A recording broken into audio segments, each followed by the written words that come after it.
una reflexión sobre la incertidumbre. Para este momento les voy a sugerir, pedir también mejor, que tengamos una experiencia un poquito distinta hoy en este sentido, que apaguen cámaras y se queden solo con el sonido, que se desconecten de la pantalla un ratito y se entreguen a la experiencia de escuchar principalmente.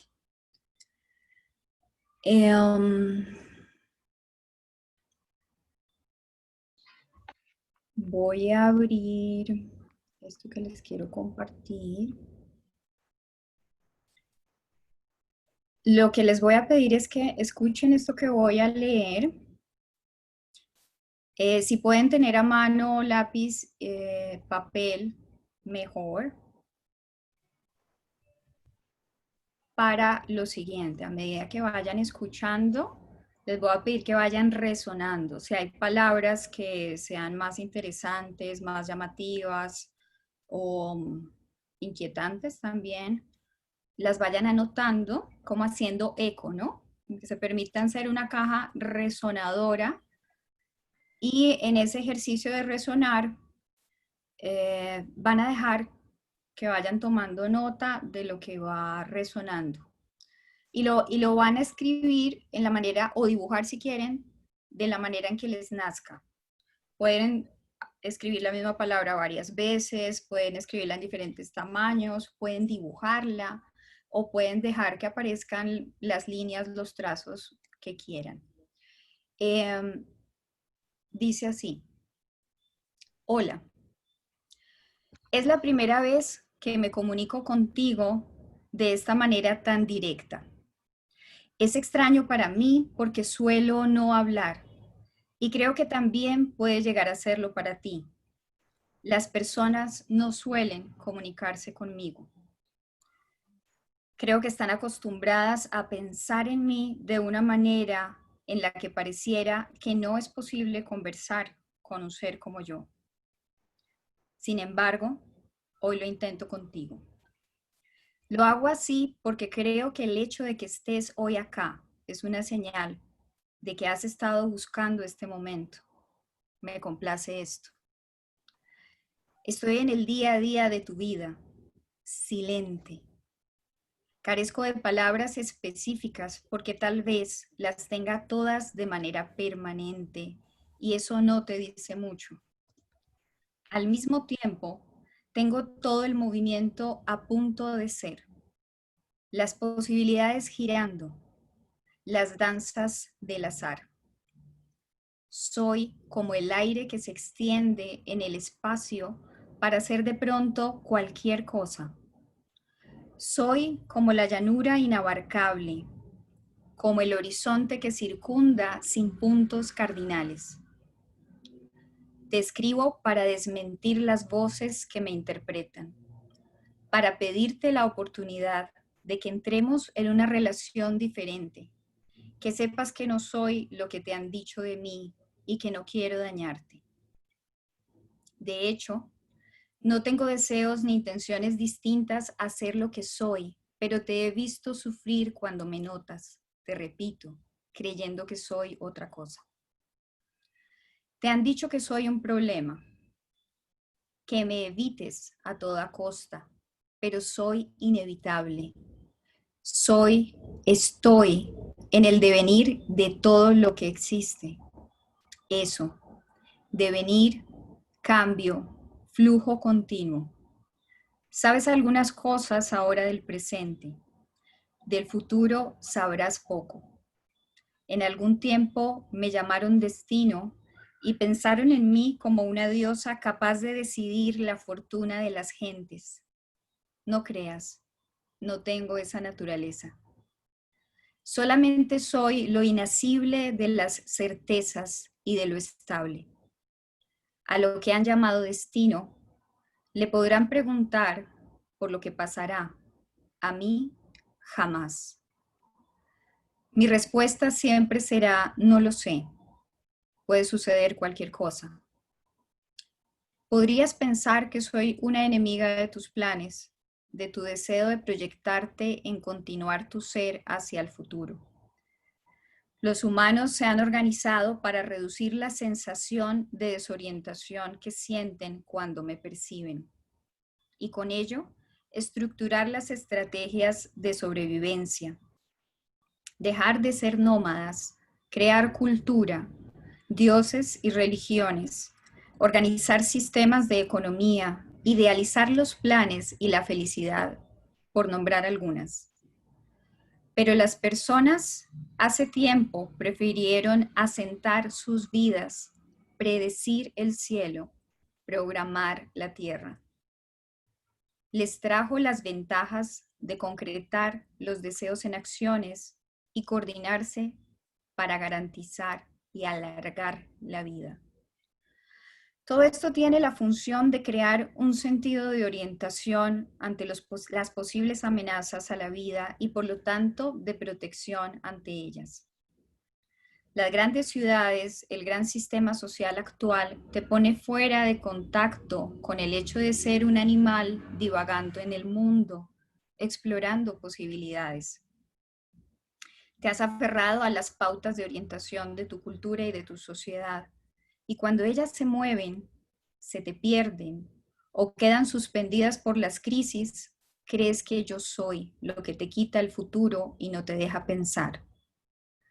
El problema no soy yo, es que me rechaces y me temas al punto de no saber caminar conmigo.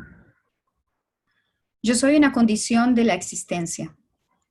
El sentimiento de desorientación es lo que te representa un estado de vulnerabilidad. Y de nuevo, crees que ser vulnerable es un problema. Pero te cuento, no lo es una ventaja.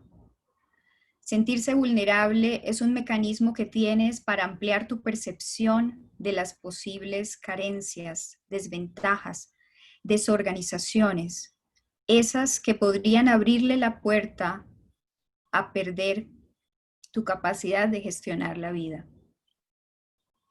Si no pudieras sentir vulnerabilidad, jamás sabrías qué necesitas, jamás sabrías qué recursos son necesarios ante lo peligroso.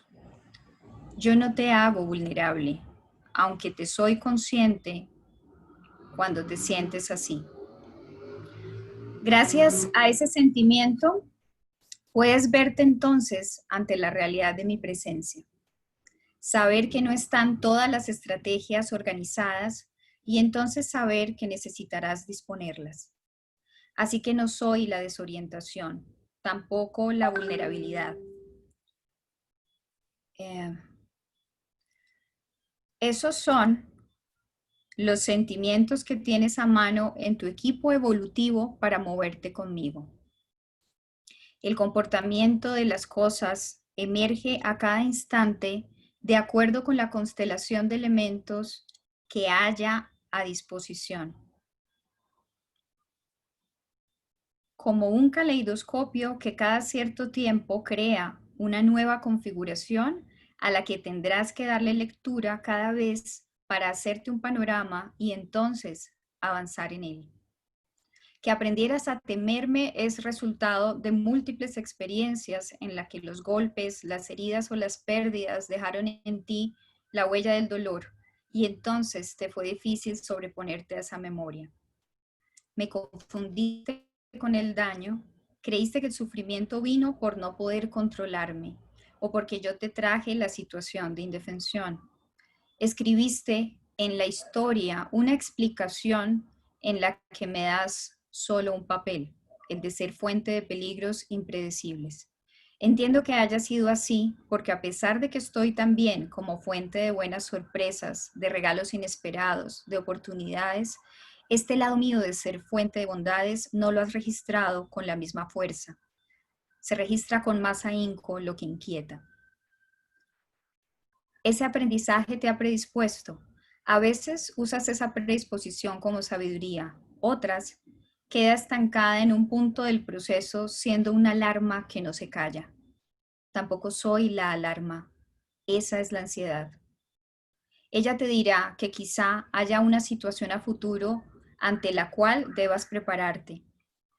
Si las experiencias previas ante mí te generaron una inestabilidad que no permitió que tu desarrollo fuera fluido, quizá hayas configurado una alarma muy potente y estruendosa, una que maximiza el llamado a protegerte y te cuenta que el tamaño de los peligros es multiplicado. A veces puede la ansiedad estar configurada de tal forma que te lleva a hacer una lectura distorsionada del entorno y las posibles desenlaces. Para algunas personas esto es más fuerte, para otras la ansiedad suele ser del tamaño de lo necesario. Pero en ambas, lo real es que solo quieren sentirse bien preparadas y protegidas. A la ansiedad le pasa lo mismo que a mí. La gente nos malinterpreta y esto no es algo para juzgar, tan solo para comprender.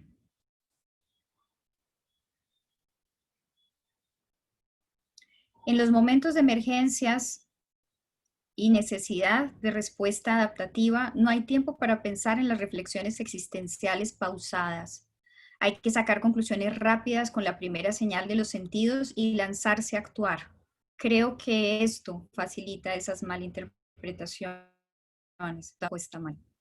Ahora, en estos momentos de crisis de la humanidad, quiero invitarte a esta pausa, a que me contemples un poco desde estas palabras que te escribo hoy.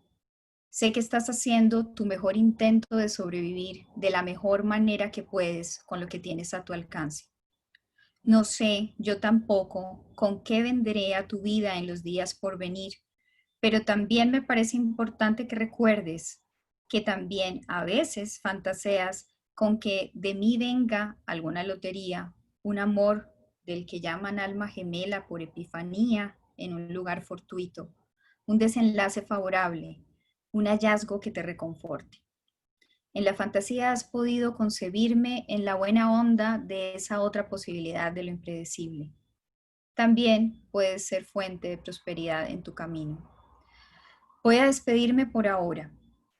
Quiero que sepas que estoy al alcance de tus reflexiones, que puedes pensar en mí y encontrar espacio para ver la amplitud de lo que soy. No te cuentes más que yo soy la amenaza. Identifica realmente cuál es el problema en cada momento. Y más importante aún, qué te han contado al respecto. ¿Qué te cuentas del problema y lo indisoluble de sus características? Quizá al problema le pase lo mismo que a mí. Esté lleno de historias de desenlaces imposibles o no contemplados, llenos de malas interpretaciones. Acá estoy para todo lo posible. Atentamente, la incertidumbre.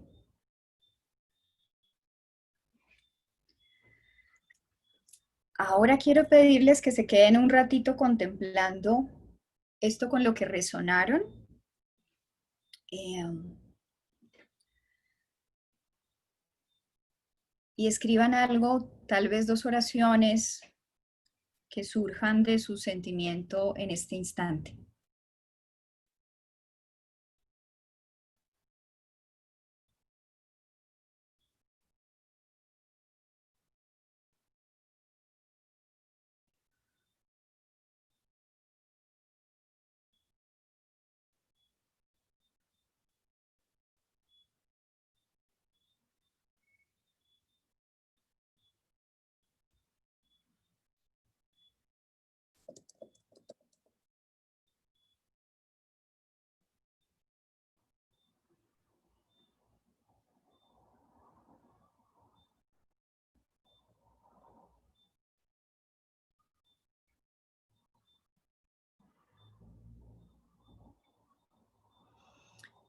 Y quien quiera, puede ser a través del chat. Le voy a pedir que comparta si quiere algo de lo que escribió o simplemente una palabra de la sensación que tiene en este momento. Si pudieran decir cómo están en una sola palabra, ¿qué palabra sería?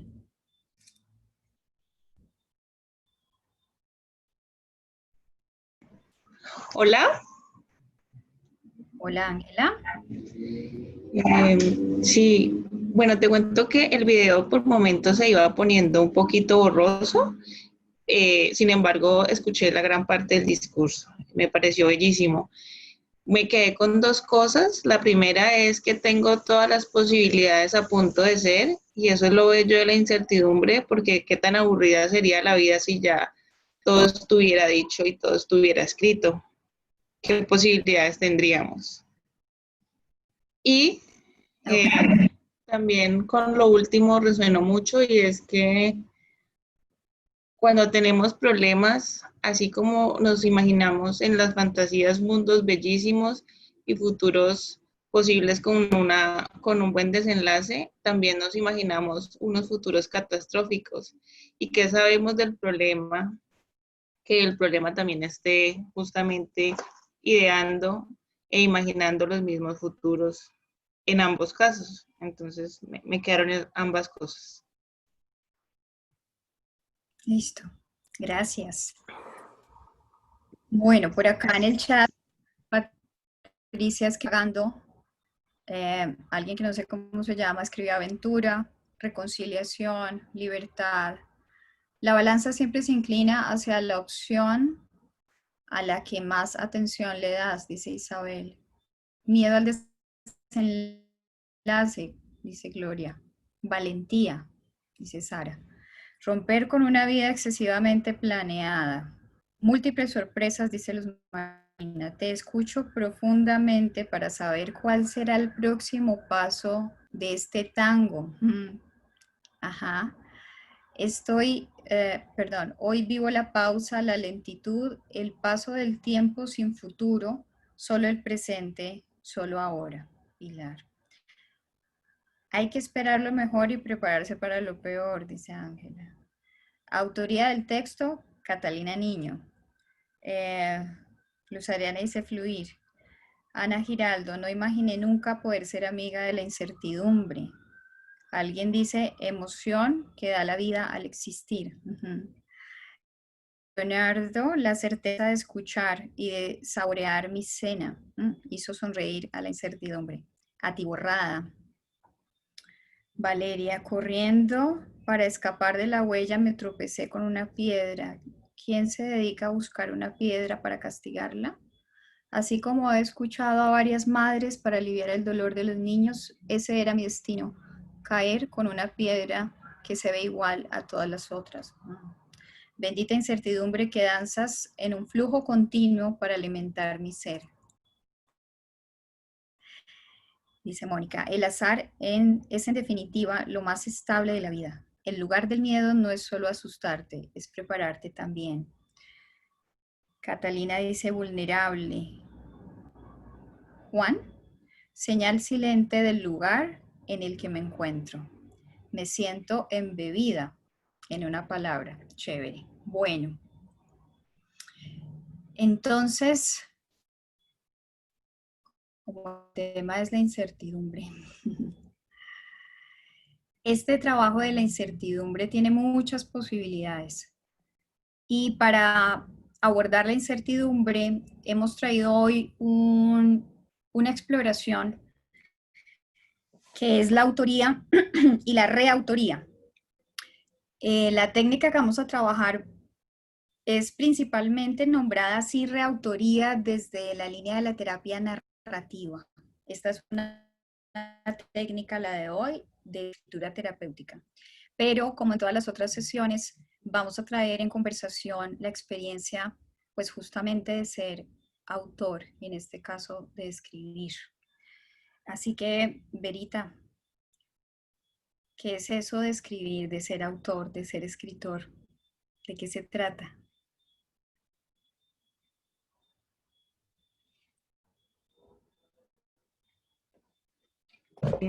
Siempre mejor con el micrófono prendido, es así.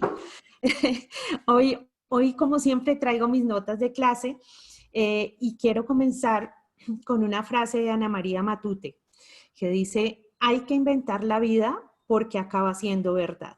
La gran Ana María Matute. Y podríamos comenzar con una pregunta y es, ¿y para qué sirve inventar historias? ¿cierto? ¿Para qué nos sirve inventar historias? ¿Para qué los seres humanos inventamos historias? Y es que siempre creemos, por ejemplo, sin entender muy bien, que la lluvia es triste, aunque la lluvia pues no lo haya dicho, ¿cierto? Tal vez sea acaso una emoción atávica entre los seres humanos, una narrativa conocida que solo sucede en nosotros mismos. Creo que, por ejemplo, las ranas son de otro pensar porque es el tiempo de croar, de los apareamientos. Entonces, tiene otro carácter diferente. Los seres humanos, de cierta manera, lo que somos y lo que pretendemos es ser traductores, hacer hablar al mundo, a la lluvia, al viento, al sol, a los árboles, a todos. Como seres humanos tenemos una característica que nos distancia del resto de animales y es que estamos en la búsqueda permanente de un porqué.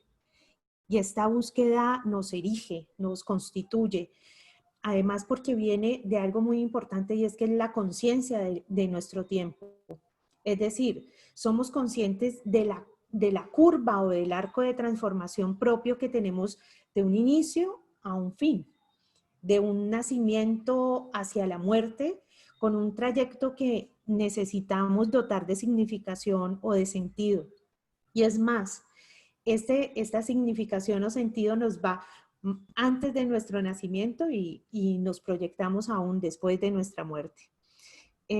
Los seres humanos somos los que hemos puesto sentido al mundo y de este sentido a la vez dependemos.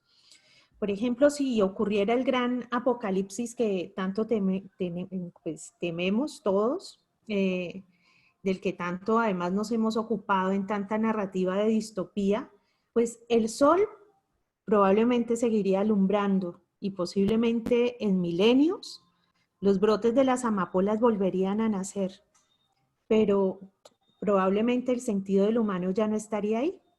Ya el sol no sería la metáfora de un nuevo día, ni las amapolas serían la metáfora de las bocas sin flor, ¿cierto? Ningún ser tal vez se tomaría la molestia de hacer la memoria de nuestro breve, infame y magnífico paso por la tierra como seres humanos.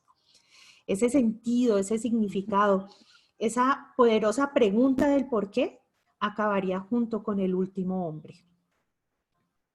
Entendemos nuestra existencia a través de los relatos, que son básicamente ficciones. En el vórtice de cada uno de los relatos se encuentran los rituales, que ha sido nuestra primera forma para marcar el tiempo. Como especie es de lo que hemos hecho primero. Los rituales han servido para marcar el paso del tiempo. La marca del tiempo es indispensable para que surjan los relatos. Cuando cambia el tiempo, por ejemplo, y hay sequía, los animales buscan otra fuente, otras aguas, otras praderas, ¿cierto? Se van. Los seres humanos también, pero en el camino nos preguntamos por qué.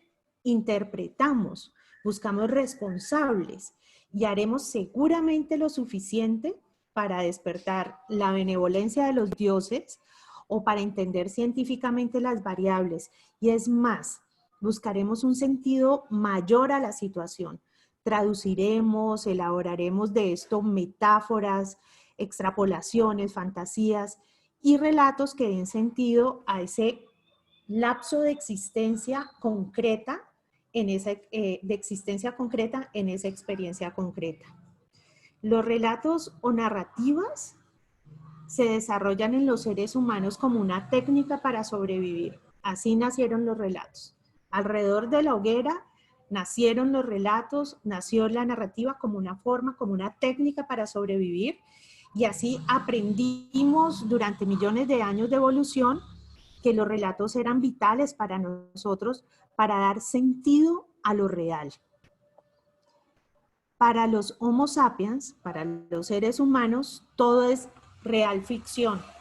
Realmente no existe un mundo real. Por ejemplo, no existe una nominación natural de las cosas. Las palabras ya de por sí son una ficción que se volvió una convención. Son reales porque forman parte de nuestra realidad, pero no están dentro de la categoría de verdaderas, simplemente son.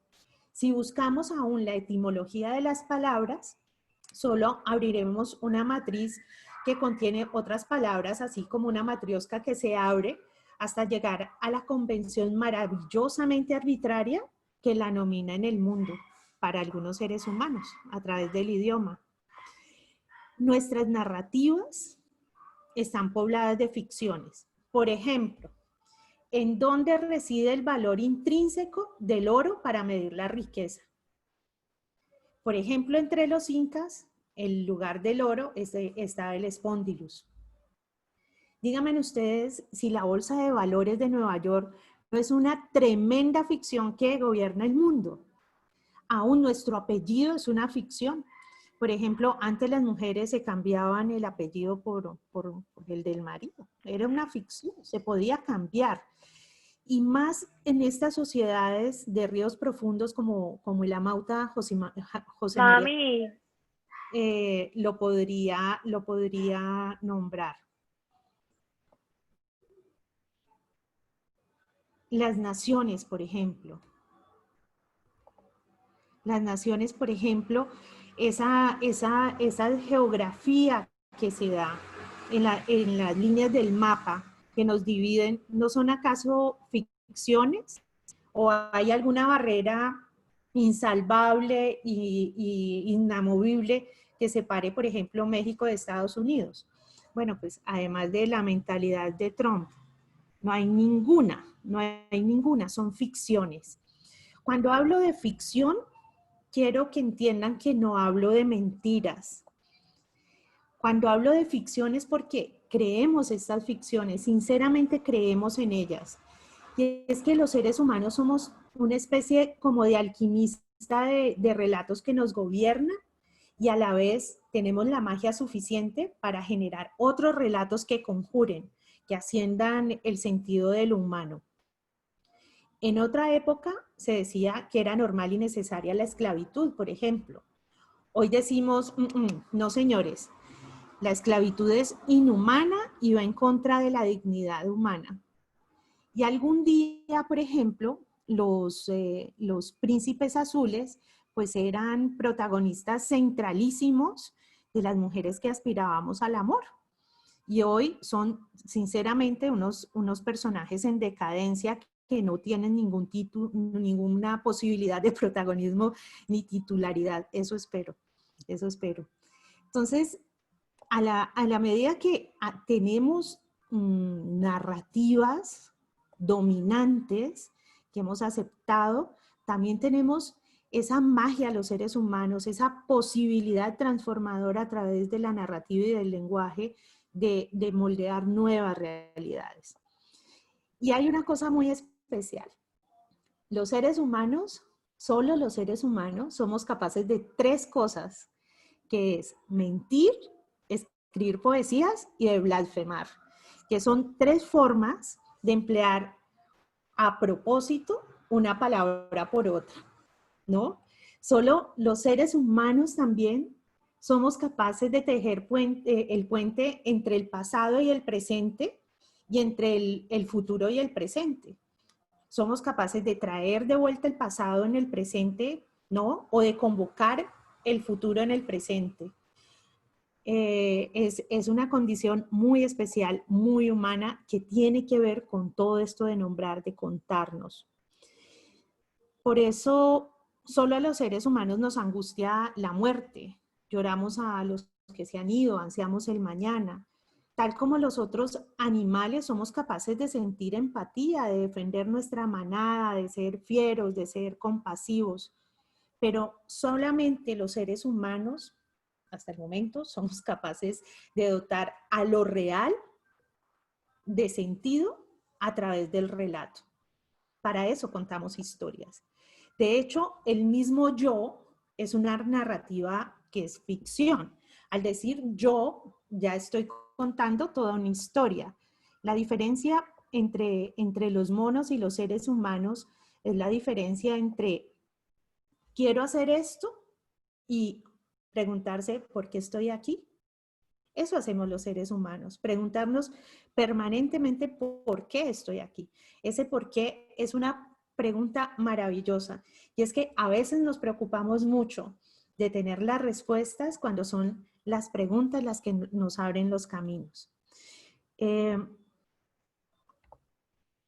Los seres humanos compartimos el 99% del genoma con los chimpancés, son los más parecidos a nosotros o nosotros a ellos. Y sin embargo, somos nosotros quienes cantamos nanas a nuestros hijos, les contamos historias que ellos aprenden y a la vez que ellos aprenden a decir yo como un marco de referencia de vida, de origen, de sentido.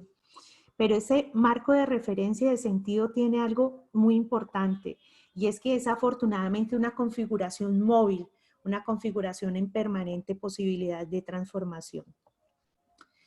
En suma, somos las historias, las canciones, las reglas, la narrativa, los recuerdos organizados que edifican una identidad singular y repetible. Nuestra memoria es técnicamente una ficción, lo cual no quiere decir, como ya hemos dicho, que sea mentira, que sea falsa. Solo que para seguir siendo un yo, debemos organizar y sobre todo borrar. Además, el olvido es maravilloso. Además, si no lo fuéramos, seríamos como Funes el Memorioso de Jorge Luis Borges. Entonces, no hay que olvidar que la memoria se fija ante la impronta de las emociones. Entonces, en ese organizar, en ese borrar, pues también constituimos eso que borramos, eso que no vemos, que dejamos de un lado, también es eso que soy, que es esa construcción del yo. Pero podemos decir y decimos toda la verdad y nada más que la verdad. La verdad es que podemos decir cosas verdaderas, pero no la verdad porque la verdad es un juego de espejos infinitos.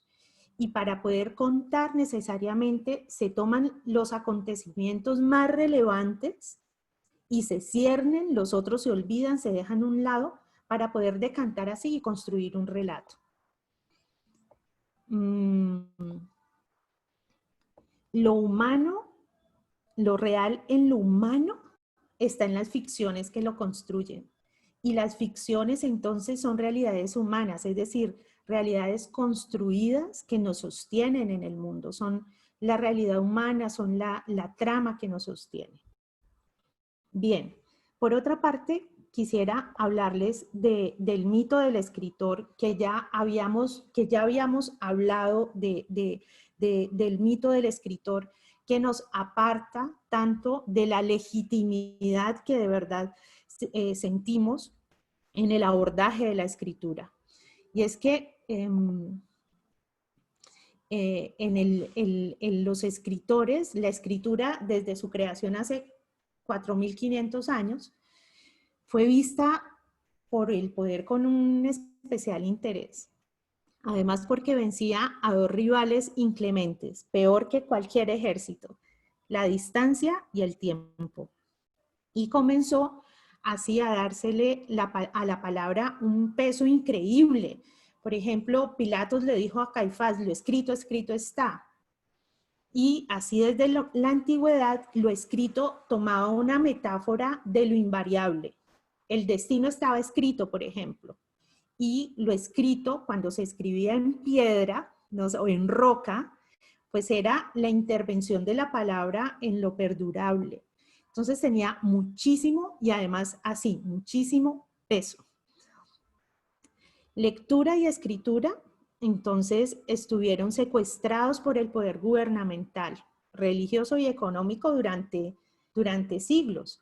Como sociedades alfabetizadas, pues creo que no tenemos un siglo realmente, es decir, seguimos siendo novedad como sociedad alfabetizada, a pesar que la imprenta de Gutenberg fue inventada en 1440, ¿cierto? Aún la lectura y la escritura es una novedad y vivimos fenómenos como el neoanalfabetismo, en el cual somos conocedores del código funcional de lectura y escritura, pero no lo ejercemos. Somos sociedades que no ejercemos todavía la lectura y la escritura como derechos fundamentales. Vemos aún la lectura y la escritura ajenas. Entonces, Por ejemplo, los contratos y los documentos de trascendencia lo hacemos en papel sellado, ¿cierto?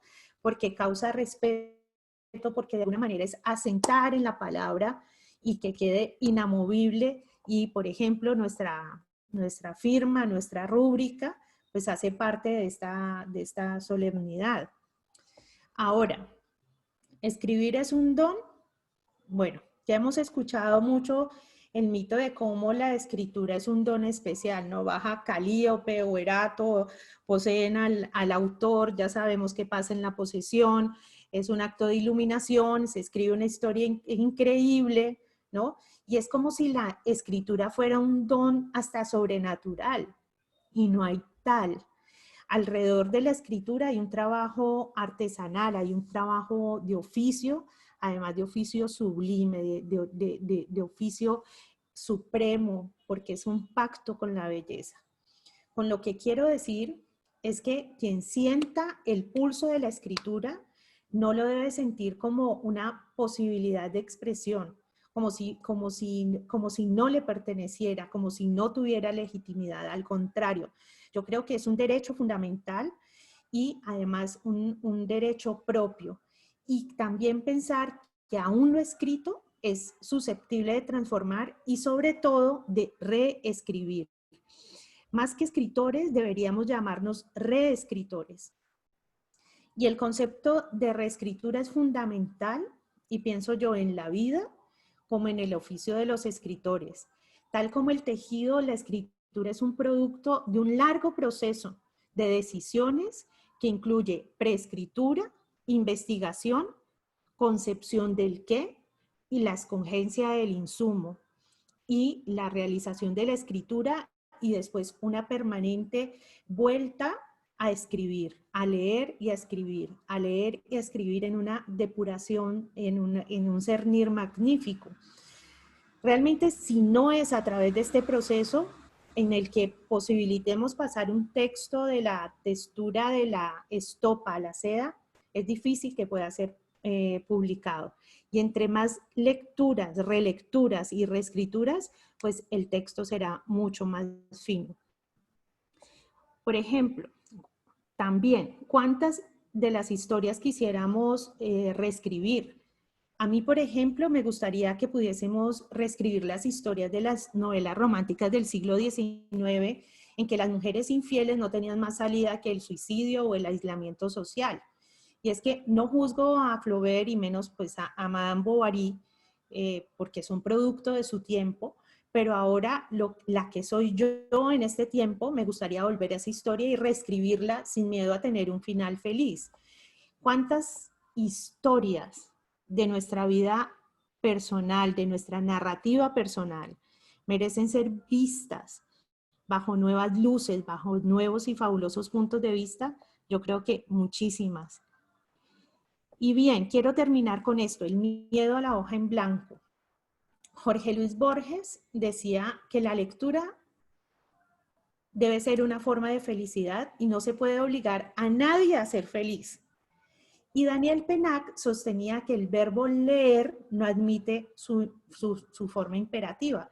Es decir, no podemos decir lee. Y esto lo extendemos a la escritura. La hoja en blanco, yo creo que es una de las metáforas más bellas de la vida, porque es el derecho a volver a iniciar. Entonces, si es el derecho a volver a iniciar la historia, a volver a contar la historia, a transformar la historia, ¿por qué nos asusta tanto? Yo tengo un antídoto infantil que funciona y dice algo así, como si le temes a la hoja en blanco, pues toma una hoja azul, pero inicia a escribir, ¿no? Si le tienes miedo a la hoja en blanco, toma un azul o toma el color que quiera, pero inicia a escribir. Y yo sé que sin embargo, pues no es tan fácil. A veces preferimos repetirnos la misma historia porque es la historia conocida, es la historia que nos causa sentido, la que nos da un punto fijo. Y la repetimos a tal punto que termina por definirnos y nos constituye. La hoja en blanco es una provocación a la rebelión, a la subversión de poder generar otras historias posibles en las que somos otros, otras. La ficción puede subvertir el estado de la ficción que instituimos como realidad. Es una especie como de golpe de estado. La hoja en blanco, pienso yo, que es lo más parecido al éter. El éter se define como un fluido hipotético, invisible, sin peso y elástico, que llena todo el espacio y constituye el medio transmisor de todas las manifestaciones de la energía. La hoja en blanco, bueno, siempre habrá un Einstein que viene y nos pinche el globo de esta metáfora y que nos diga que eso no es posible. Pero finalmente lo que yo considero que es la hoja en blanco es que es un territorio libre para fundar nuevas narrativas, es decir, nuevos mundos, y como todo territorio, pues debe ser domesticado en el cariño. Y es que la palabra fue el inicio, fue el barro divino, fue el verbo, y el soplo propio, el hálito le llenó de espíritu. Entonces, esas son mis notas para hoy. Quería compartirles lo que creo de esto, de darse el permiso de la escritura, de la reescritura y darse la posibilidad de abordar la hoja en blanco y la creación de nuevos mundos, de nuevas historias a partir de lo que hemos vivido, de esas narrativas dominantes. Creo que es el momento de reescribirlas y afortunadamente otras y otros lo han hecho antes que nosotros, porque como dice Nancy Houston, además que se las recomiendo porque mucho de lo que hoy les dije pues está basada en su tesis, es que los seres humanos somos la especie fabuladora. Mira, ¿y qué tiene que ver ser escritor o ser autor o autora con la incertidumbre? Si pudieras decir desde tu experiencia, ¿cómo aparece la incertidumbre cuando estás en el oficio de escribir? ¿Qué papel juega? La incertidumbre, el principio de incertidumbre juega en muchos roles. Especialmente el principio de incertidumbre juega en que tú comienzas una historia y realmente no tienes el manejo absoluto de lo que va a pasar en la historia. A veces uno encuentra personajes que se revelan, ¿no? Uno puede planear y debe hacerlo, debe hacer una construcción profunda de del plan de escritura. Algunos, por ejemplo, Horacio Quiroga se entregaba a la incertidumbre y comenzaba a escribir sin saber qué iba a pasar. Otras personas como Margaret Atwood, por ejemplo, y yo le he aprendido pues en algo a ella, he estado como muy atenta a su metodología. Ella planifica absolutamente todo, pero aún planificando todo, de un momento a otro en la historia los personajes se revelan y los puntos de vista cambian, porque es lo que realmente hay en la escritura es un universo dinámico en el cual nosotros como escritores no podemos pretender ser dioses, sino nosotros somos realmente medio para que ese universo crezca, para que ese universo nazca. A veces uno quiere que un personaje diga esto o lo otro, pero realmente como escritores no podemos volver ventrílocos de nosotros mismos a los personajes. Los personajes empiezan a tomar una entidad que se sale de las manos, que no aguanta la trama. Entonces, ese principio de incertidumbre es el principio básico para abrir camino y dejar ser, para que no pretendamos ser titiriteros de un universo narrativo, sino le damos hálito, le damos vida, hacemos parte de él. Y bueno, es como todos los caminos, escribir carga con la incertidumbre, ¿no? Con la incertidumbre al cinto, sí. En el chat dicen pues que la incertidumbre está en que uno no sabe qué escribir. Sí. La incertidumbre es de los rebeldes, dice Tatiana. Es un tema amplio, el de la incertidumbre, como es la incertidumbre misma, ¿no? Desde que empezó el proceso de la pandemia, yo pensé mucho en la incertidumbre, muchísimo, porque aparece como una aparente grandísima amenaza. Y, y pensé mucho también, bueno, ¿qué posibilidades tenemos para afrontar, para pararnos frente a la incertidumbre? Porque es que justamente la incertidumbre nos quita la sensación de certeza y de referentes, ¿no? O sea, si hay un camino organizado, de lo que se trata de entrar en contacto con la incertidumbre es que el camino desaparece.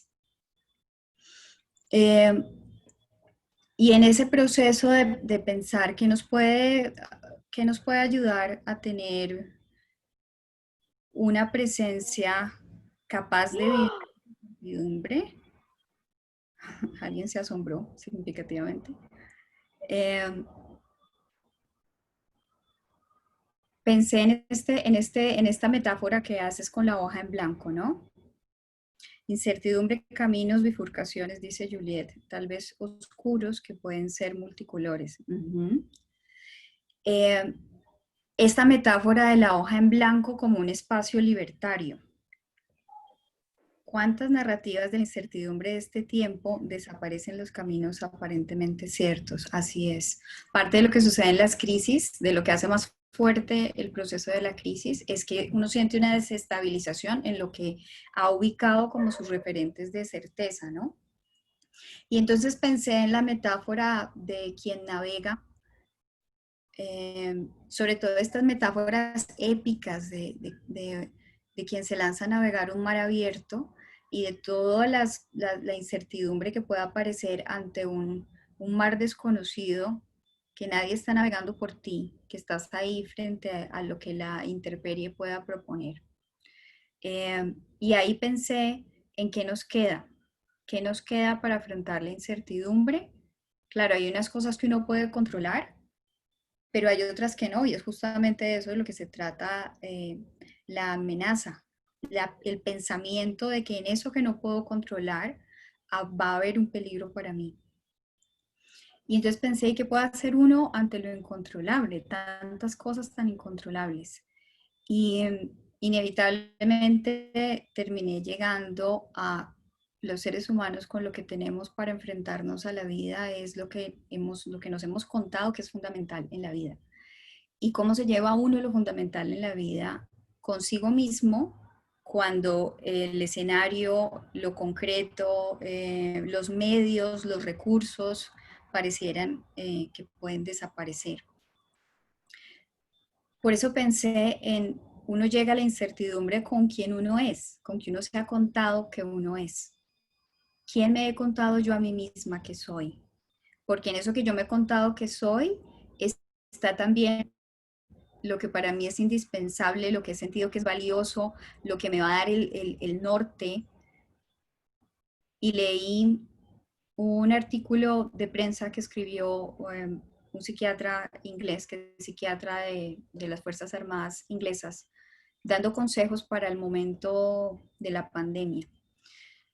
Y él decía, aunque es una situación distinta, probablemente la situación de guerra sea una de las más cercanas en cuanto a lo que puede generar en las personas en estos momentos de crisis, porque en la guerra se enfrentan los soldados a lo que puede ser disruptivo en su identidad, lo que han sido en su historia, en su narrativa personal, en su biografía, puede llegar a plantearse ante escenarios que pueden ser éticamente tan confrontadores, tan desgarradores, que pueden hacer una ruptura que interroga quiénes son.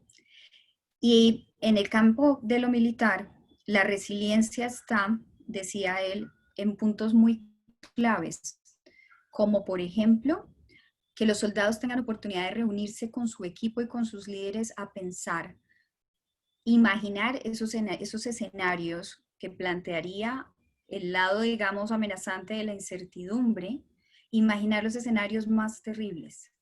¿Cuáles son los escenarios en los que los soldados creerían que estarían quebrados, psicológicamente quebrados? Y pensar juntos ante esas situaciones que quebrarían la moral, cuáles serían los sentidos de identidad y de valor en el espacio de concebir la palabra como valentía, pero también como aquello que se valora y que se prioriza como fundamental y precioso en la vida. ¿Cuáles serían esos elementos que le permitirían a los soldados volverse a organizar para ser capaces de afrontar los horrores? Y entonces allí volví a conectarme con esa posibilidad de que somos lo que nos contamos que somos y las narrativas que vamos construyendo a través de las vivencias. Y es con este cuerpo de narrativa, esa ficción, ese universo que somos subjetivo con el que nos enfrentamos a esos escenarios de incertidumbre. Y por eso la propuesta de la técnica hoy tiene que ver con la terapia narrativa. Dice Patricia, desde la incertidumbre de la certeza hacia la certeza de la incertidumbre, de Manfred Maximilian. Es una bonita, sabia frase. La terapia narrativa es todo un universo y se hace regularmente a través de muchas experiencias de conversación. Conversaciones que suceden en las sesiones que pueden ser de terapia familiar o de psicoterapia individual o inclusive de trabajos comunitarios, ¿no? Entonces aquí traje algunos elementos para mirar cómo podríamos aterrizarlos si no es el escenario de lo terapéutico y si no es el escenario de una conversación en vivo con una comunidad o un grupo grande, cómo podríamos convertir esos elementos en principios que nos ayuden a usar la escritura para hacer eso, un autor que reescribe, y como dice Vera, escribir es reescribir. No en vano, Michael White, que es el principal representante de la terapia narrativa, tiene un libro que se llama Reescribir la vida. Entonces, ante la incertidumbre hay cosas que uno no puede controlar, pero uno sí puede reescribirse y clarificar como los soldados quién soy y quién seré ante estas situaciones que podrían ser las que me quiebren la moral o las que me confronten con lo que yo he creído que soy, con lo que yo he creído que soy.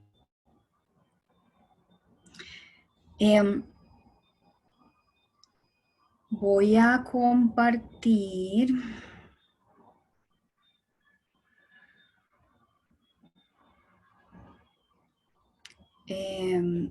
esto que escribí.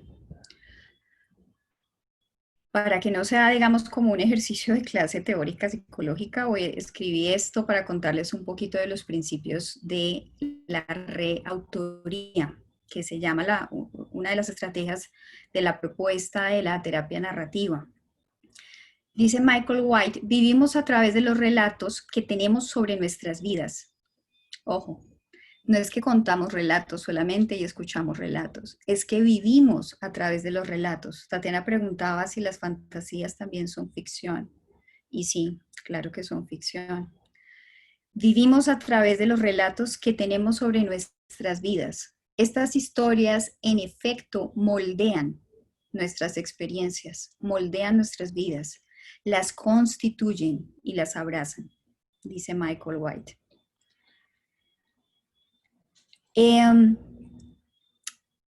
Entonces, este texto, para contarles un poquito más de cuál es la propuesta.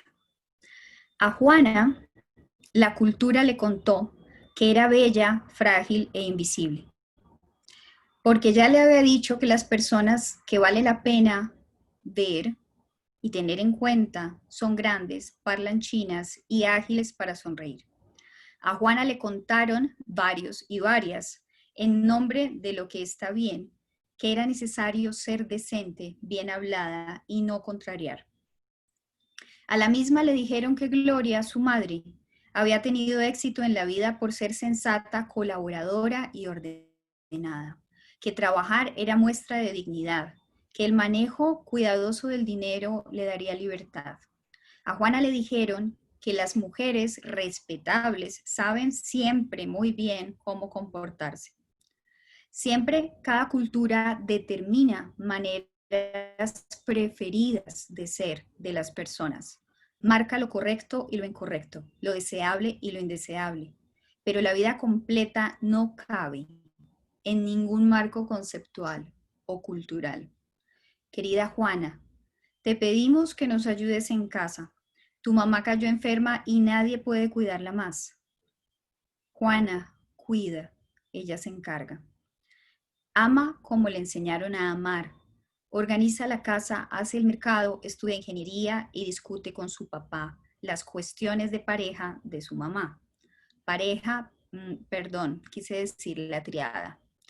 Los padres no resuelven. Juana sabe bien cómo ser agradecida y hace su labor de ayudarle a mamá.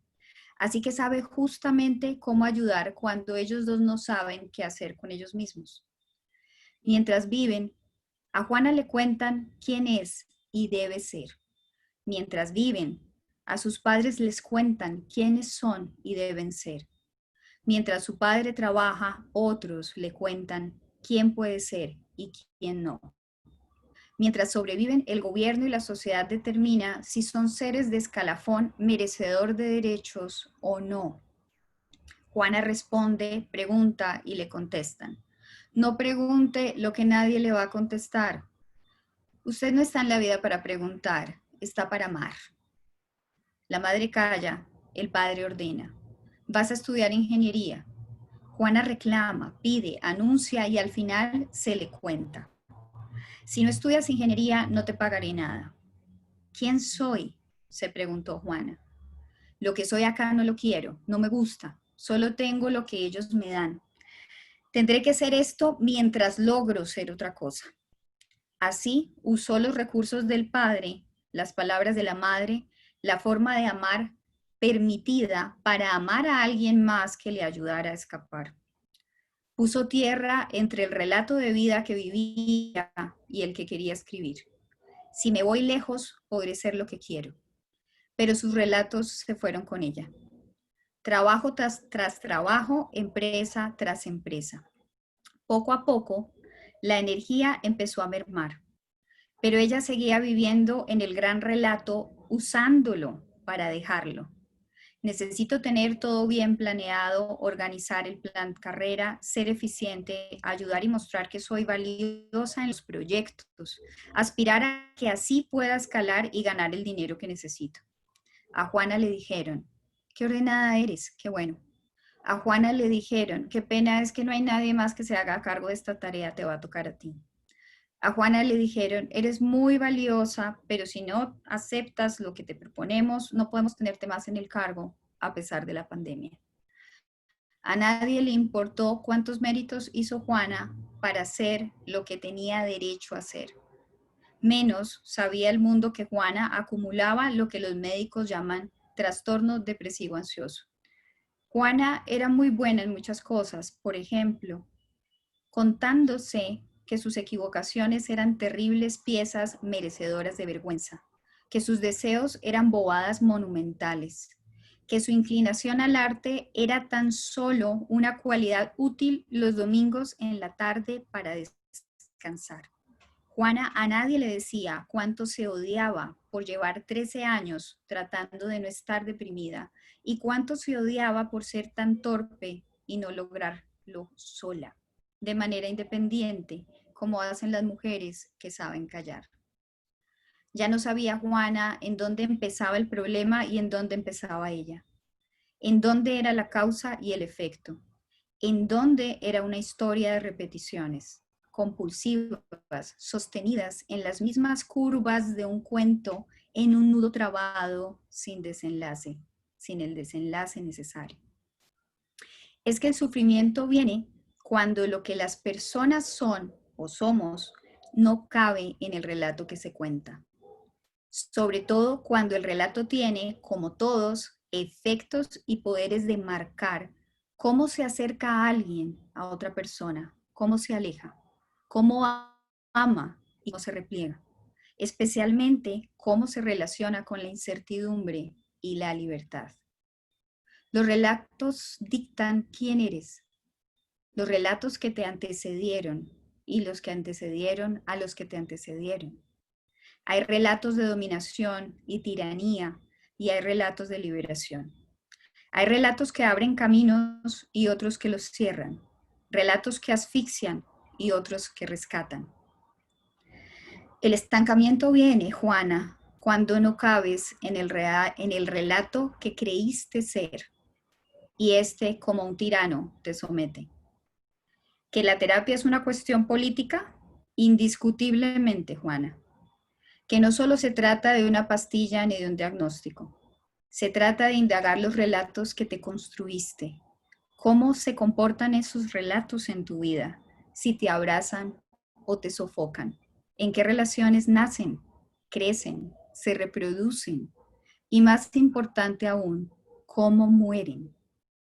Así, recuperarás la facultad que jamás debe serte negada, la de ser la autora creativa y libre de tus propias narrativas, las alternativas, las narrativas alternativas a ese relato que te creíste y que te somete, las que escapan a la dictadura, las que te renuevan el derecho de crearte a ti misma la biografía que necesitas.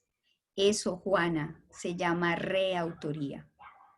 Reclamarle al problema el poder de los relatos dominantes y opresivos y libertar el poder que tienen para tomarlo por ti misma y entonces reposicionarte en tu digno lugar de autora de la vida.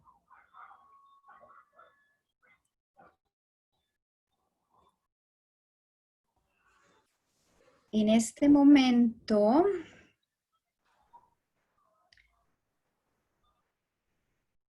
entonces, ¿por qué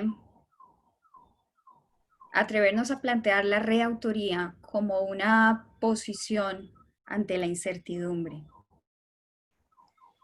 Quizás tengamos unos 5 minuticos para contarnos, si quieren abrir cámaras y micrófonos, por qué la reautoría para asumir, atravesar y vivir la incertidumbre. ¿Qué les suena? ¿Qué sentido tiene para ustedes? ¿Qué significa la reautoría aquí cuando hay que pensar la incertidumbre? 5 o 10 minuticos y luego les voy a compartir la idea general de la técnica que después encontrarán en una propuesta más estructurada de ejercicio para trabajar después de la sesión. Entonces, en sus marcas listos, ¿y quién quiere compartir? Yo. Brevemente se me ocurre que la reautoría es como otorgarse la libertad de ser, ¿sí? Cuando me lanzo a la incertidumbre y no, la incertidumbre sería como esa consecuencia de la libertad, ¿sí? De sentirme libre y de reinventar mi cuento, mi historia, mi mito, eso que me he contado, eso es lo que siento. Bueno, yo también quiero participar. ¿Sí? Bueno, yo quería como contar algo que se ha venido generando desde las primeras pues intervenciones de ustedes. Y es que recordé nuevamente, hace pues un tiempo en terapia, había recordado una imagen y posteriormente la recordé ahora. Y era que cuando yo era muy niña y estaba un poco, digamos, ofuscada o con miedo o angustiada o lo que sea, yo me imaginaba como flotando en el universo. Y eso era una sensación que a mí me traía muchísima tranquilidad. Y creo que ahorita que ustedes empezaron a hablar de la incertidumbre, yo empecé a entender, o por lo menos es lo que me cuento ahora, de que eso era como la gran incertidumbre, o sea, era como una gran libertad, ¿sí? La libertad tal vez de ese pedido, de esos cuentos o esos relatos con los que los adultos te veían o te contaban, qué sé yo, ¿sí? Que ciertas angustias. Y entonces me pareció muy bonito porque pues yo le temo a la incertidumbre muchísimo. Yo intento, de hecho con la pandemia fue en el momento en que más me organicé de todos los extremos, pero creo que esa imagen todavía me sigue gustando muchísimo. Entonces, me parece muy bonito pues todo lo que ustedes han dicho, porque de alguna forma me ayuda a comprender esa sensación íntima de que no es tan miedosa la libertad, o sea, o la incertidumbre, pues, que también puede ser placentero estar ahí esperando a ver cómo es que fluye el universo y cómo es que uno se conecta con él y qué va pasando, como los personajes de Vera, no sé, que de pronto de repente van surgiendo algo inesperado en ese momento. Entonces, pues me ha parecido muy lindo lo que han dicho. Y bueno, esa era la intervención. Muchas gracias, Adri. Eh, Bellísimo. yo iba a decir algo. Ah, perdón. Dale, Isabela. Mira, yo pienso que esa certidumbre para reautoría tiene también un elemento que la puede hacer mayor o menor. Y es en la medida en lo que tú tienes de tu autoimagen, en lo que has construido a través de la vida, desde niña, en tu hogar, en la vida laboral, en la vida familiar, esa imagen tuya, ese ser que tú sabes que eres o que tienes temor de ser, eso te aumenta o no la incertidumbre. Sí, gracias, Isabel. Isabela, si Sinisterra, ¿ibas a hablar? Sí, yo iba a decir que esto de reescribir puede verse también como una forma de poder, porque yo siento que en realidad no sé, o sea, mucha gente no sabe, en realidad yo creería que casi nadie sabe, a menos que lo aprenda con los de procesos, que tiene esta opción de escribir y más en la incertidumbre, o sea, como que tiene este poder, es como que no estás indefensa a estos relatos que te cuentan pues, externos, a los que te tienes que ajustar, o incluso con lo que decía Vera, también en la ficción, es poder, es el poder del personaje que tiene, bueno, salirme de esto que tú me estás encasillando, o bueno, de esta narrativa, y es eso, es apoderarse de esa narrativa, ¿no? No es como tu narrativa, es mi narrativa de ahora en adelante, yo la reescribo y es eso, como que siento que también verlo así es importante y es valioso saber que está ahí, que existe, que es una opción, porque pues de nuevo, como había dicho antes, mucha gente no sabe que tiene esta opción y por eso también la incertidumbre pega con tanta fuerza. Es como, bueno, llega esto y yo no lo sé controlar, yo no lo sé manejar, pues que no es tanto de controlar, es como, bueno, ¿cuál es tu foco? ¿Cuál es tú no estás indefenso en esto, ¿ya? Puede que estés vulnerable, pero no estás indefenso. ¿Y el camino que vas a tomar? ¿Cómo vas a reescribir pues esta posición, ¿no? Como que no es, por eso pues pega tan duro, es como que no sabes que tenés una posibilidad dentro de todo lo que pues está aconteciendo o no sabes qué va a acontecer más bien, pues que es más bien la incertidumbre, no saber, ¿no? No sabes cuál es tu lugar en eso, pero lo que no ubican la gente es que pues tú puedes encontrar tu lugar en ese panorama, por más, a ver, pues por más así loco, pues que sea eso. Sí, gracias, Isabela. Ese tema de la escritura como una herramienta política es súper importante. Bueno, reescribirte puede ser como mueren los relatos en tu vida que no te permiten ser. Y Adrián, Isabel, ¿tú quieres decir algo? Esta sería el último compartir ahorita en viva voz para que yo pueda entrar a compartirles algo más de la técnica que les vamos a proponer. Gloria, ¿no? Ah, es que me está apareciendo allí en la pantalla como la persona que va a hablar. No. Bueno, listo, está bien.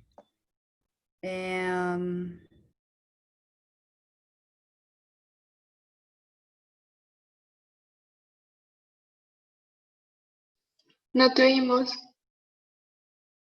Bueno, sí, es que se apagó el micrófono, está difícil. Osquitar, ¿será que yo puedo compartir pantalla? ¿Me ayudas? Porfa.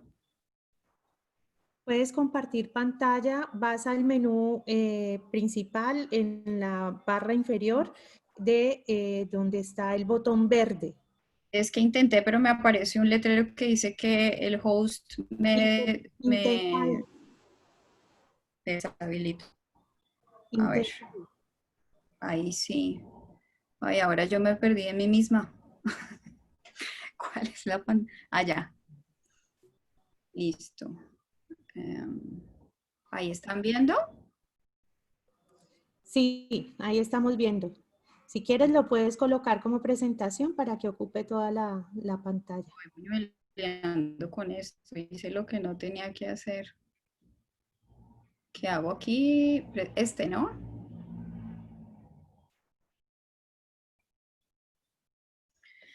Bueno, entonces, ¿qué es la reautoría acá en el espacio de lo terapéutico?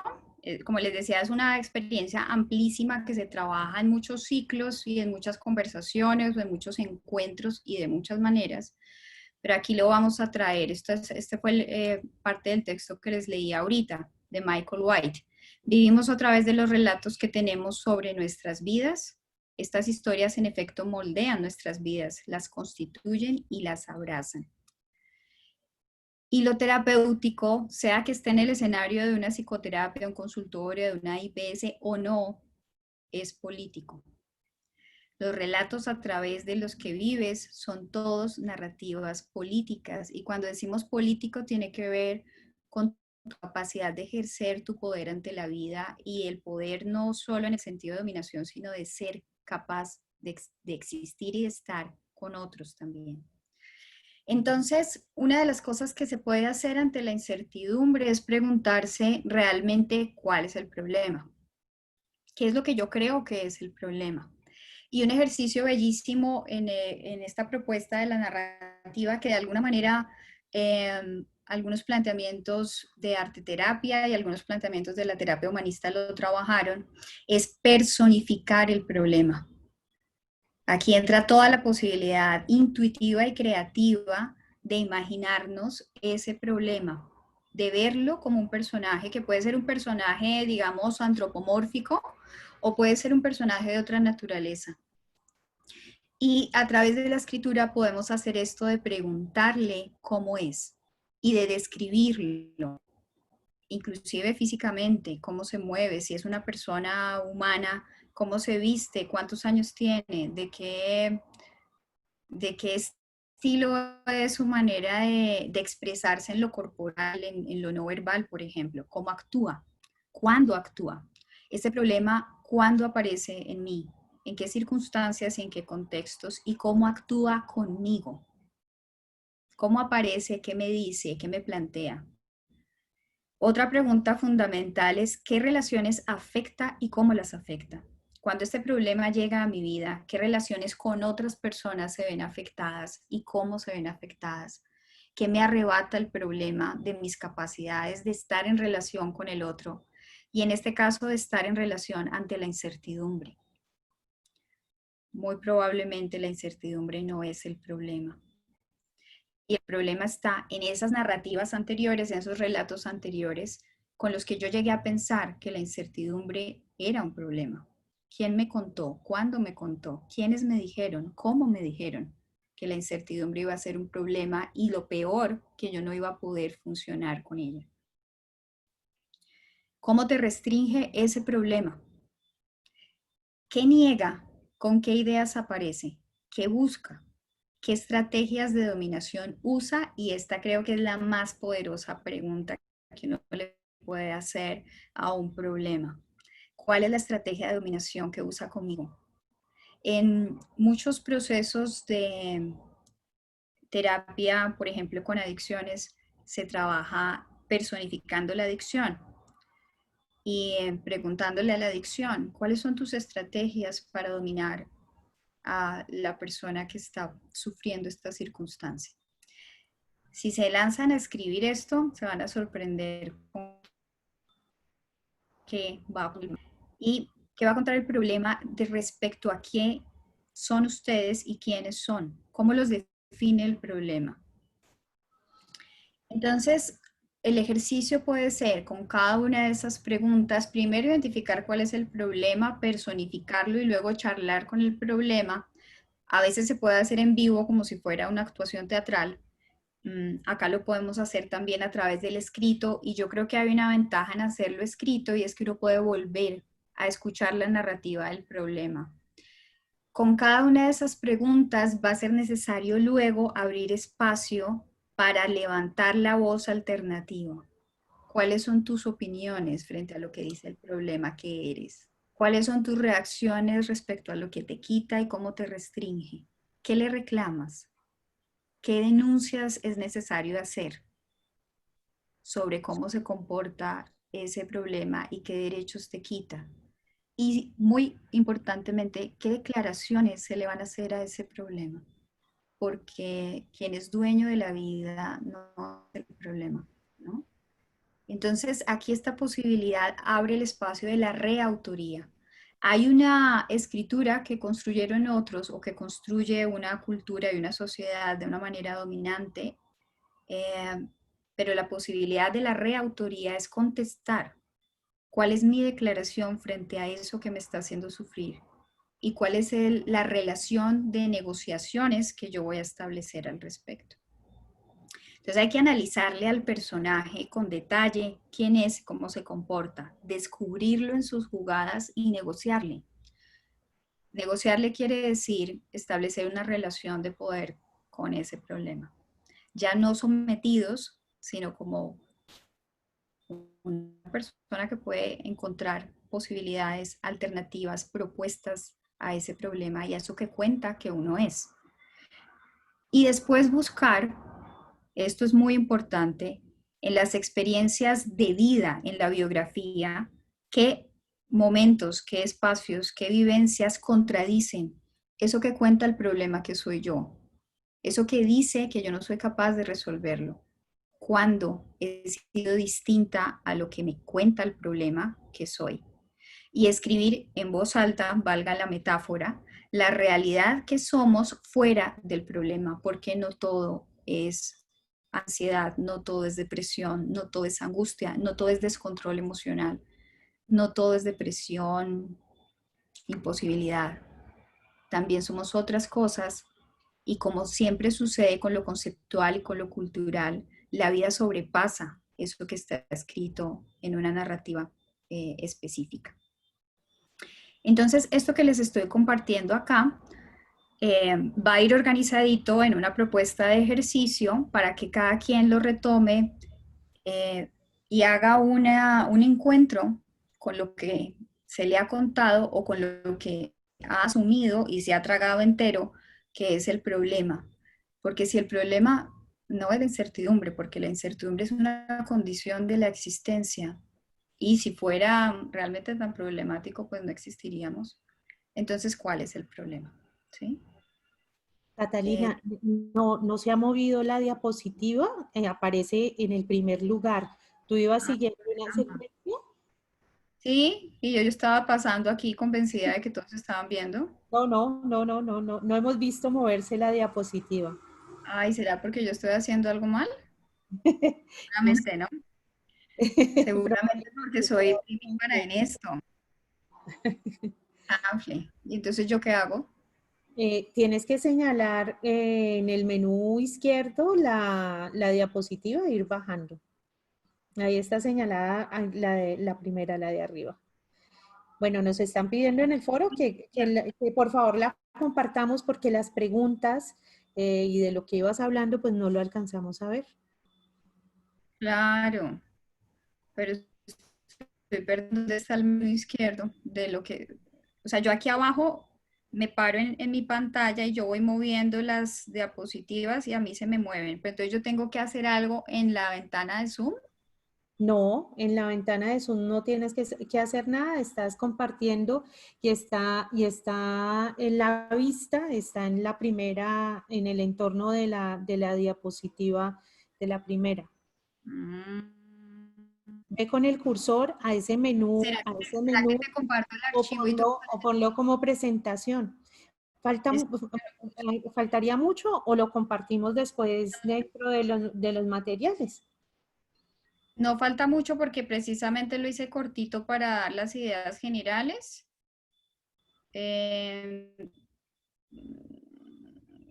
La otra alternativa que se me ocurre es que te comparta el archivo y tú ensayes con pantalla a ver si a ti te funciona. Cata, Señora. arriba superior derecha dice presentación, creo que ahí te abre por completo. Ahí te abre por completo también. Es que yo ya la abría, o sea, en mi pantalla sale como si ya estuviera abierta por completo. No, no se abrió. Cata, tienes que descompartir. Compartir pantalla y vuelves a empezar. Listo, Mejor. voy a ensayar. Eso. A ver si ahora sí. Ahí se supone que estoy compartiendo. Ahí Ya, sí. ahora sí. Ya, ahora sí. Sí.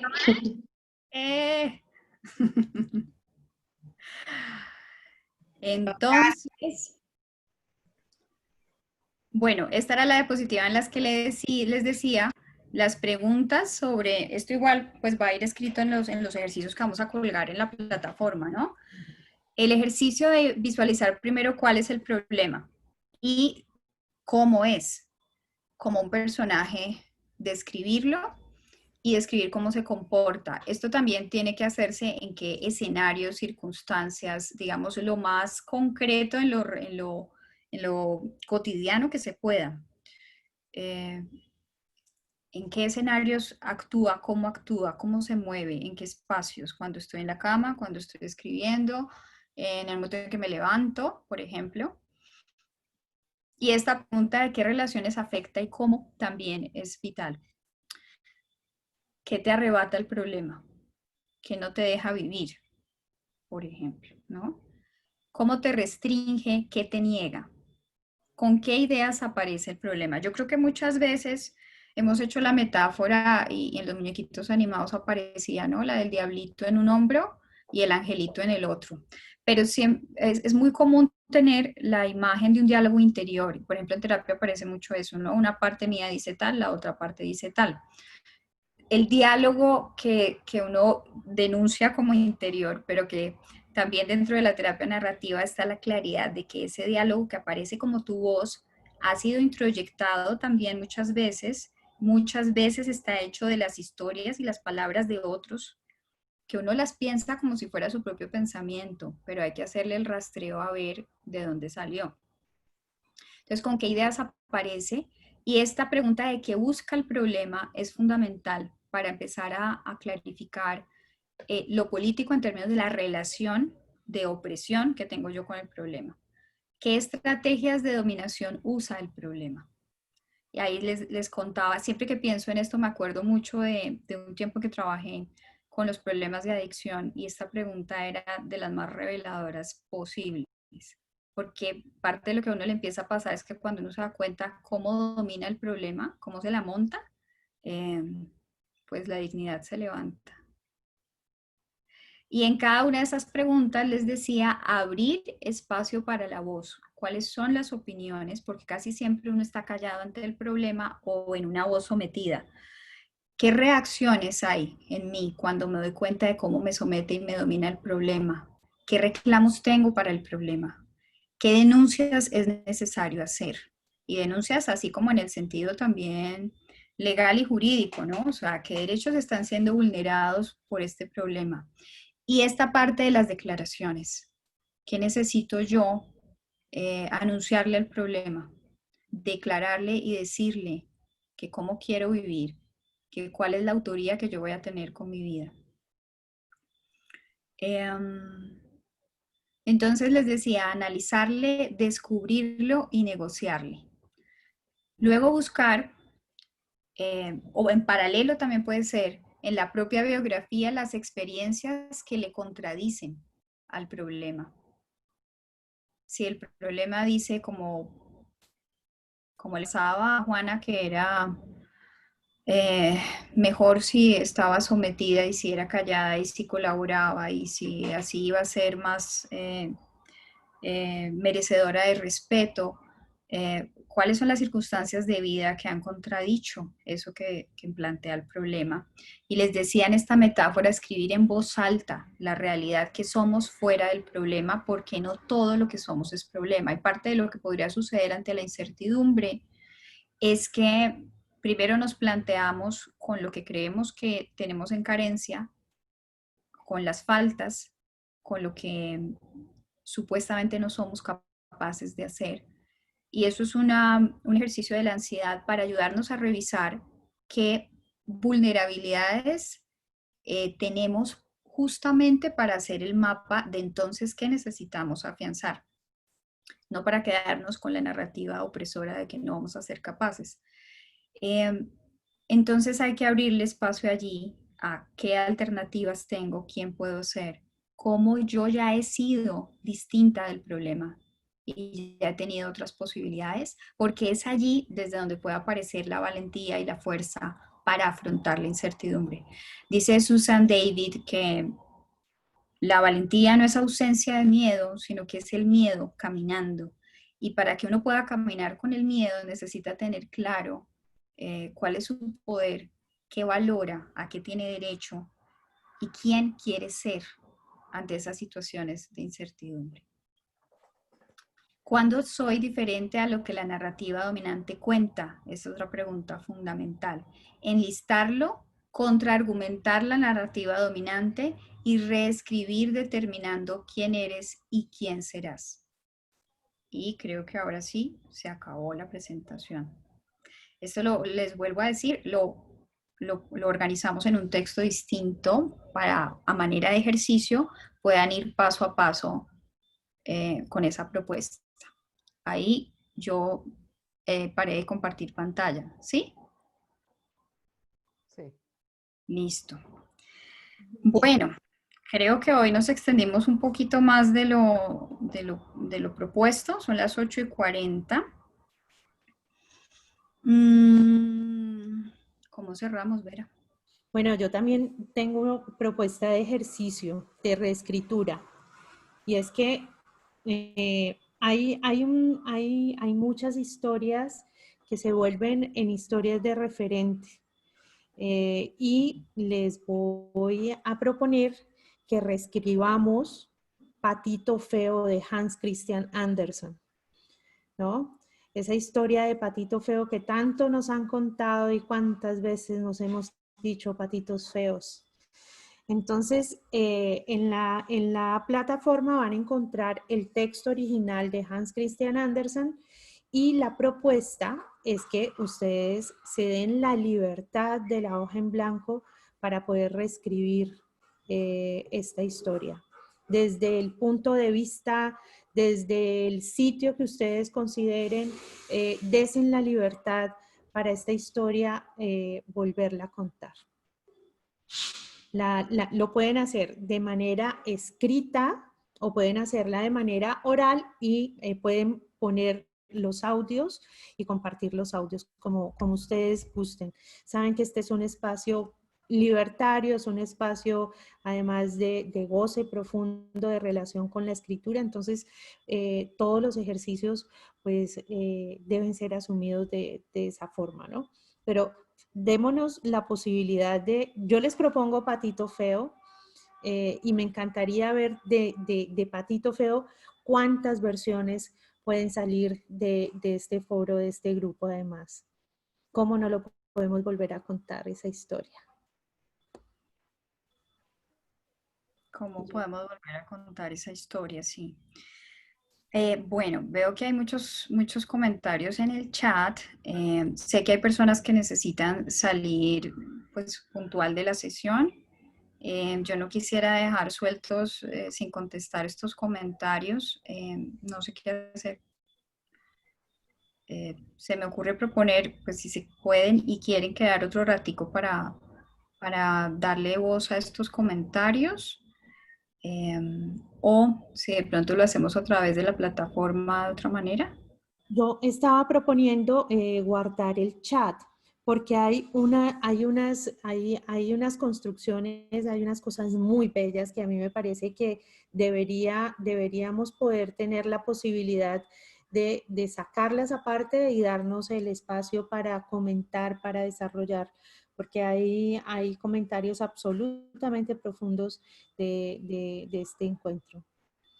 Y me han dicho en el chat hay aprobaciones. No sé si alguien no está de acuerdo, más bien, por favor, que lo manifieste, pero la idea es como retomar del chat los extractos de definiciones, además de la incertidumbre, que están absolutamente bellas, poéticas y poderosas.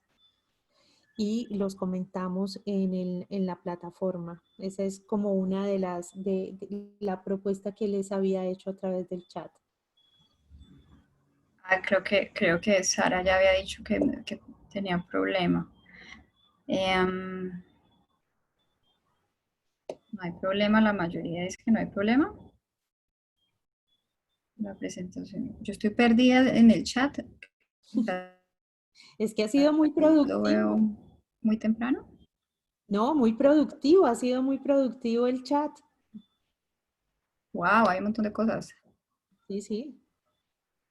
Estoy tan ciega, esta letra uno puede cambiar, los que son expertas en Zoom, uno puede cambiar el tamaño de letra de este chat. No. Ok. Ahí estamos en líos. A pegarme. Por eso proponía sacar algunos extractos y... Listo.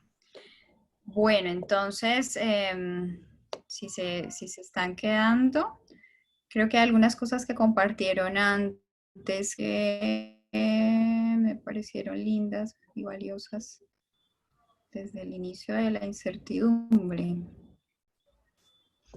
Paula decía, incertidumbre y ansiedad te he vivido hasta hoy como un dolor que he percibido hasta físicamente, pero hoy aprendo a convivir contigo y descubro que eres fuente de bondades y valentía, es decir, que me haces mejor. Amalia, aprenderé a desaprender lo que siento en el pecho cuando vienes a visitarme y yo quiero que te vayas y tú te quedas. Que no cuenten el final de Mambo Bari. Bueno. María del Socorro, Tatiana, estos ya los habíamos leído.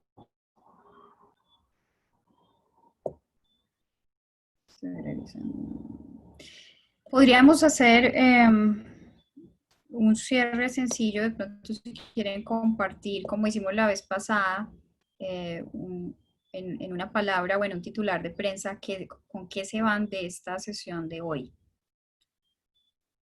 Mientras yo voy diciendo esto que van compartiendo, cuando tomo postura íntima frente a los relatos conscientes e inconscientes que me han constituido como vestido de vida, es como mi propio nacimiento a decirme aquí voy siendo más yo misma y me gozo en el devenir incierto.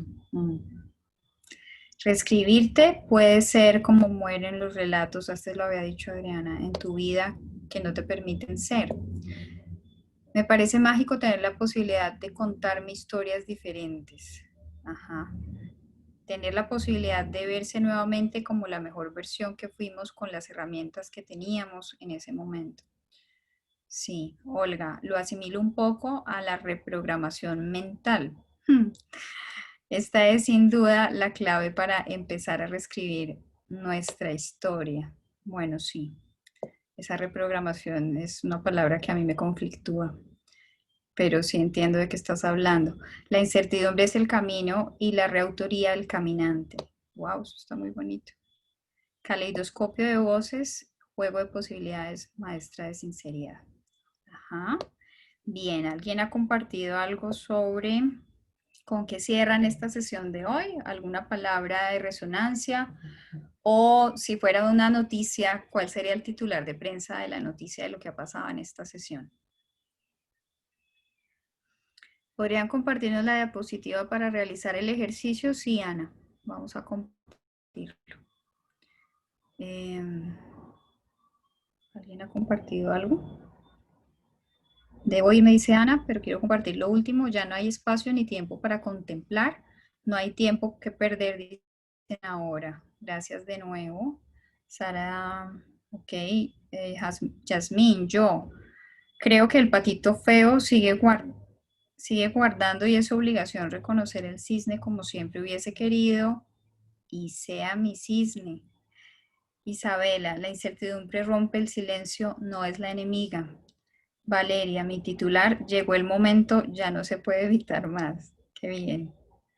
Listo. Bueno, pues creo que no. Ay, sí, hay más. Cada paso que doy me revela que el universo me está dando la oportunidad de reescribir mi historia y dejar el miedo a ser. Diana, avance. Es tiempo de reescribirse y ser autora de tu historia. Tatiana, no soy la que me han relatado, soy la que me narro. Luz Adriana, no saber es formidable, la incertidumbre compañera eterna. Sara, ver a la incertidumbre como el poder de romper paradigmas. Uy, sí, eso sí que tiene. Paula, reautoría, esperanzador, poder y retoma de libertad. Luz Marina dice el renacimiento. Adriana, Sartre vuelve. Somos lo que hacemos de lo que hacen con nosotros. Sí. Leonardo, abrazar la incertidumbre es amistarse con el vacío y sus potencialidades. Potencialidades, sí. Bueno, queridas y queridos, ¿algo más para cerrar? Si no es así, si no hay más, pues muchas gracias otra vez a las personas que están en esta tercera sesión consecutiva. Gracias a quienes decidieron entrar hoy. Vamos a estar atentos de asistirles en el proceso de irse conectando con lo anterior. La incertidumbre como paso a la valentía. Sí. Gracias, Paula. ¿Algo más, Vera? Muchas gracias.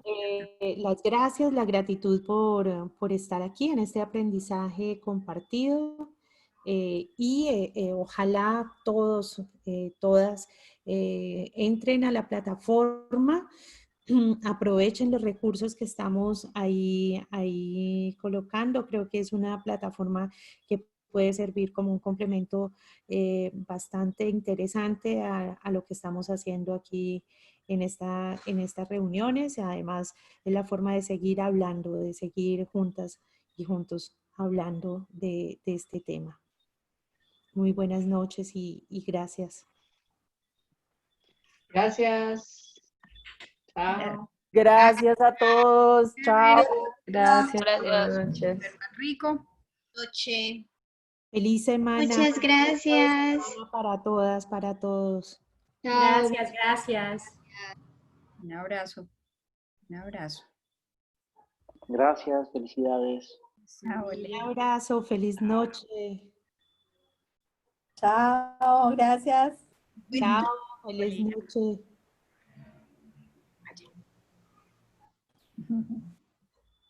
Un abrazo, Adri.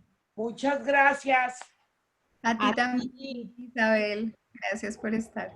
A ti. Chao. Era Cata, muchas gracias. Ay. A ti, María Patricia. María Patricia. Y quiero comentarles algo. Hoy yo decía, no puedo. Y con esto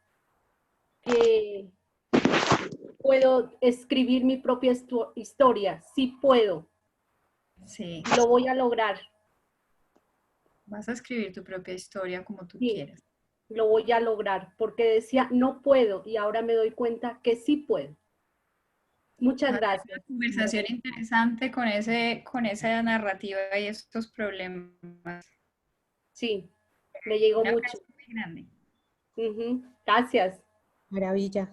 ¿No? Que pasen buena noche. Muchas gracias. Un abrazo. Gracias. Gracias. A ti, Gloria Cristina. Buenas noches. Feliz noche. Gloria, gracias. Gracias, Cris, también. Creo que no se me pasa nada en el...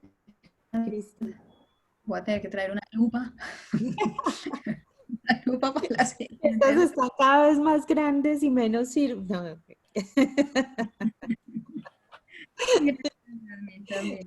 Y no hay cómo ampliar, no hay cómo ampliar. Mucha chiquitica. Sí, sí, sí, sí. Qué chiquitín. Hago ojos de miope a cada rato con esto. La tarea de reescribirnos. La tarea permanente. Menos mal, somos animalitos fabuladores. Somos la especie fabuladora. Mm. Creo que hace poco salió un libro que se llama así, Animal Narrador. ¿Sí? En inglés se llama Storytelling Animal. Tengo que buscarlo para Fabulantástico.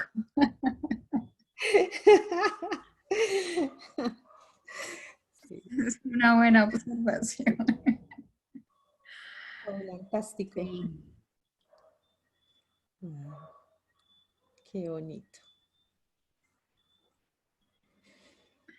Katica, muchas gracias. A ti también, Vera.